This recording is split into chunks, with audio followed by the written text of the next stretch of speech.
Hello बच्चों, let's read this question. So this question is a match the column type of question.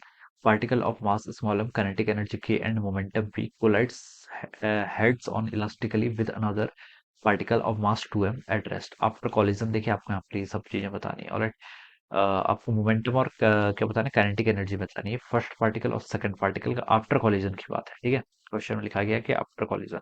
तो देखिए बच्चों, इस question का की कॉन्सेप्ट आप क्या लिख सकते हैं, the key concept of this question.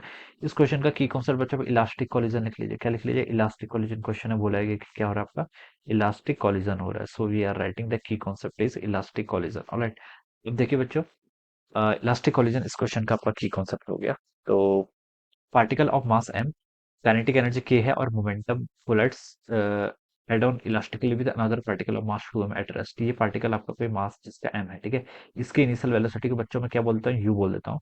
यहाँ पर एक दूसरा पार्टिकल है जिसका मास कितना आपका 2m है, ये रेस्ट पर है। ठीक है, तो इसके इनिशियल वेलोसिटी को बच्चों मैंने क्या बोल दिया, जीरो। इसकी इनिशियल वेलोसिटी जीरो होगी। ठीक है, इससे आपका हेड ऑन कोलिजन कर रहा है। उसके बाद बोल रखा है कि आफ्टर कॉलिजन। ठीक है, आफ्टर कॉलिजन बताना है। ठीक है, आफ्टर कॉलिजन क्या होगा, ये मान लीजिए आपका आफ्टर कॉलिजन वाली सिचुएशन ये है। आपका पास पार्टिकल मास जिसका मास m है, ये मान लीजिए इसकी वेलोसिटी v1 हो गई। ये आपका दूसरा पार्टिकल है जिसका मास कितना है 2m। मान लेता हूँ बच्चों इसकी वेलोसिटी v2 हो गई। ठीक है, आफ्टर कॉलिजन में बता सकते हैं। इलास्टिक कॉलिजन है तो बता सकते हैं, देखिए कोफिशिएंट ऑफ रेस्टिट्यूशन का एज कर लीजिए। क्या होता है, velocity of separation divided by velocity of approach. ठीक है, सेपरेशन देखिए आफ्टर कॉलिजन कितनी हो जाएगी, v2 माइनस v1 के इक्वल। ठीक है, डिवाइडेड बाय वेलोसिटी अप्रोच, ये तो रेस्ट पता है कितनी थी, u के इक्वल। तो ये इलास्टिक कॉलिजन के लिए 1 के इक्वल रेशियो हो जाएगा। तो लिख सकते हैं v2 माइनस v1 आपका u के इक्वल आ गया। एक इक्वेशन बच्चों आपको ये मिल गई। दिस एक रिलेशन आपने फाइंड आउट कर लिया। दूसरा रिलेशन देखिए मोमेंटम कंजर्वेशन से फाइंड आउट कर सकते हैं। देखिए इनिशियल मोमेंटम देखिए क्या था इसका, इस पार्टिकल का m टाइम्स u, ये वाला पार्टिकल रेस्ट पर था तो उसका मोमेंटम जीरो। और फाइनल मोमेंटम कंजर्व होना चाहिए ना। देखिए सिस्टम को अगर m और 2m को मैं सिस्टम कंसिडर कर लेता हूँ तो नेट फोर्स जीरो है, नेट फोर्स जीरो है तो मोमेंटम को कंजर्व कर सकते हैं। ठीक है, और यहाँ से देखिए हम क्या लिख सकते हैं, इसका मोमेंटम हो जाएगा आपका m टाइम्स v1 प्लस आपका 2m वाला पार्टिकल आपका v2 वेलोसिटी से मूव कर रहा है तो ये हो जाएगा।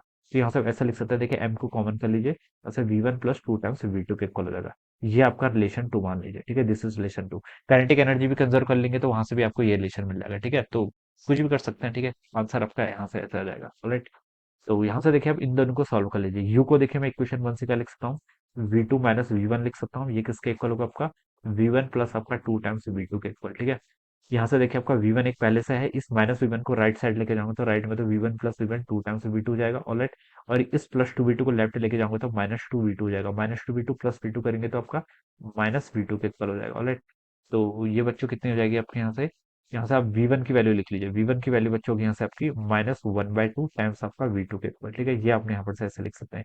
अब यहाँ से आप u भी फाइंड आउट कर सकते हैं। देखिए u भी, देखिए u हम किसी भी रिलेशन से फाइंड आउट कर सकते हैं। ठीक है, u देखिए कितना होगा आपका, इस रिलेशन से मैं लिखना चाह रहा हूँ। u की वैल्यू हो जाएगी, देखिए v1, v1 को चलो v1 ही लिख लेते हैं, और 2v2। ठीक है, v2 देखिए किसके इक्वल है, यहाँ से बता सकते हैं v2 आपका -2v1 के इक्वल है। ठीक है, और यहाँ से आपका कितना है 2v2 लिखना है तो आपका -4v1 के इक्वल हो जाएगा।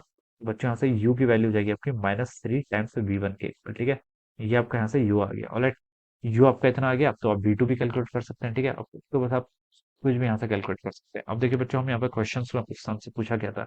ये पार्ट में बोला है कि मोमेंटम ऑफ फर्स्ट पार्टिकल का मोमेंटम। ठीक है, इनिशियली देखिए इसका मोमेंटम पी के इक्वल बोल रखा है तो हम लिख सकते हैं पी किसके इक्वल है, देखिए मास टाइम्स यू, ये आपका दे रखा है। और कैनेटिक एनर्जी आपको दे रखी है हाफ एम यू स्क्वायर, ये टर्म गिवन कर रखा है। ऑलराइट, तो यहाँ से देखिए हमें बताने कि फर्स्ट पार्टिकल का मोमेंटम आफ्टर कॉलिजन बच्चों कितना होगा, मोमेंटम p1 लिख लेता हूँ फर्स्ट पार्टिकल का, m टाइम्स v1 के इक्वल हो जाएगा। m टाइम्स v1, v1 को बच्चों में क्या लिख सकता हूँ, v1 को देखिए मैं यहाँ से लिख सकता हूँ, इस इक्वेशन से क्या लिख सकता हूँ, -u/3 के इक्वल, -u/3 के इक्वल। ठीक है, और देखिए p इजिकल टू तो mu था तो हम लिख सकते हैं ये आपका -p/3 के इक्वल आ गया। ठीक है, तो ये तो आपका माइनस, देखिए ए के करस्पॉन्डिंग आपका एस वाला ऑप्शन मैच कर गया तो मैंने लिख लिया ए के करस्पॉन्डिंग आपका एस हो गया। ठीक है, अब बी पर आइए, बी पर मोमेंटम ऑफ सेकंड पार्टिकल कितना होगा, p2। ठीक है, इसका मास देखिए बच्चों कितना है 2m और वेलोसिटी v2, तो अब इसको लिख लीजिए जैसे 2m टाइम्स आपका वेलोसिटी v2। ठीक है, ये हो जाएगा।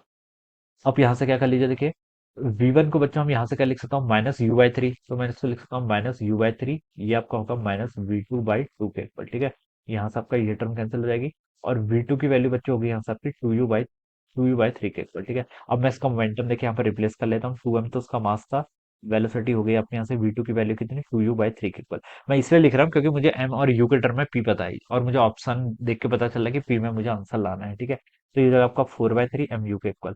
mu की वैल्यू बच्चों कितनी थी p, तो ये हो जाएगा आपका 4/3 p के इक्वल। ठीक है, तो ये भी आपका आंसर हो जाएगा। तो ये देखिए आपको पी ऑप्शन में गिवन कर रखा है, तो बी के करस्पॉन्डिंग तो बच्चों का क्या आंसर आ गया आपका, यहाँ से पी आ गया। ठीक है, अब बच्चों देखिए आप सी पर आते हैं।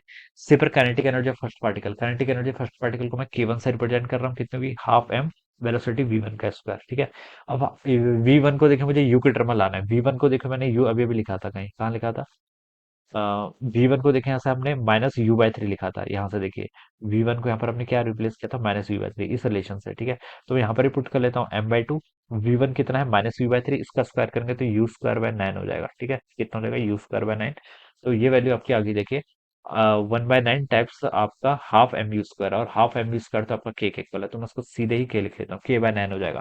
तो सी वाला बच्चों कितना आ गया आपके यहाँ से k/9, यानी कि क्यू ऑप्शन करेक्ट हो जाएगा सी के करस्पॉन्डिंग। अब आपका डी बचा, डी पर देखिए बच्चों कितना होगा, डी पर देखिए इसकी काइनेटिक एनर्जी k2, इसको क्या लिख सकते हैं हाफ, मास कितना है इसका, देखिए मास इसका 2m के इक्वल है, वेलोसिटी कितने आपका v2 का स्क्वायर, ऐसा हो जाएगा।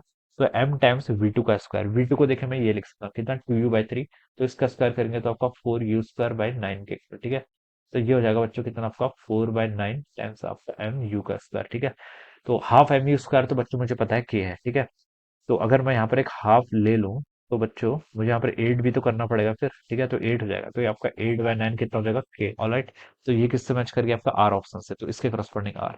तो SPQR आपका करेक्ट आंसर होना चाहिए। कौन सा SPQR, ये देखिए आपको फर्स्ट ऑप्शन में गिवन किया हुआ है, तो लिख सकते हैं कि फर्स्ट ऑप्शन क्या होगा, इसका राइट आंसर हो जाएगा। Alright, so this is how we will solve this problem. So I hope you all understood this concept. All the best and thank you so much.